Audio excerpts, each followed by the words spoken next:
बिहार महागठबंधन छोड़ अभी हाल ही में एनडीए में जाने की कोशिश करने वाले आरएलएसपी सुप्रीमो उपेंद्र कुशवाहा को अब एक बड़ा झटका लग रहा है। जी हां, जिस प्रकार से खबरें आ रही हैं उसके मुताबिक आरएलएसपी की राह आगामी बिहार विधानसभा चुनाव में आसान नहीं नजर आ रही है, मुश्किलें अभी बढ़ती नजर आ रही हैं। जी हां, नमस्कार, मैं हूं अभिषेक तिवारी, आप देख रहे हैं आत्मनिर्भर बिहार। बिहार में जैसे ही चुनाव का बिगुल बजा, तमाम राजनीतिक दल जो हैं अपनी अपनी रणनीति साधने में जुट गए हैं। अभी हाल ही में अब महागठबंधन से नाता तोड़ आरएलएसपी स्वतंत्र रूप से अभी इंडिया गठबंधन में शामिल होने की कोशिश में है। अब ऐसे में बिहार बीजेपी के प्रभारी भूपेंद्र यादव से आरएलएसपी सुप्रीमो उपेंद्र कुशवाहा की मुलाकात हुई है। मुलाकात में क्या कुछ निकलकर सामने आया है वो हम आगे आपको बताएंगे, लेकिन उससे पहले हम आपको पूरा माजरा बता देना चाहते हैं कि आखिरकार दरअसल ऐसा हुआ क्यों है।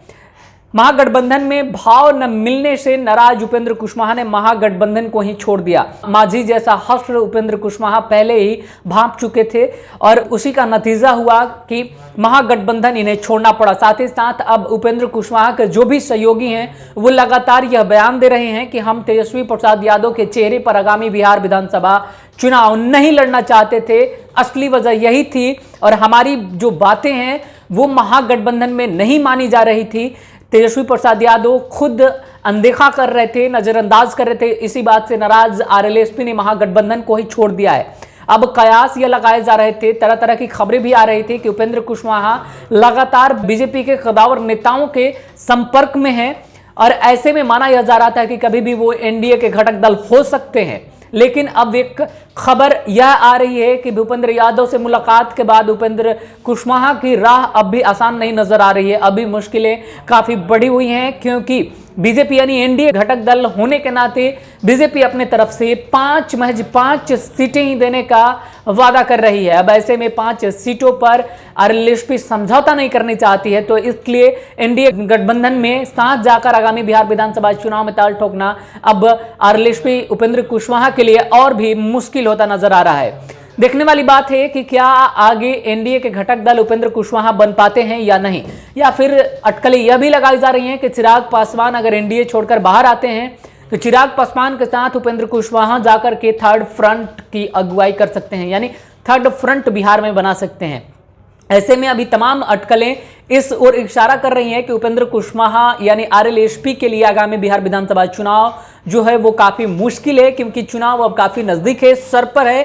चुनाव की तिथियों का ऐलान हो गया है, इसके बावजूद अभी तक गठबंधन का जो दृश्य है वो फाइनल नहीं हो पाया है।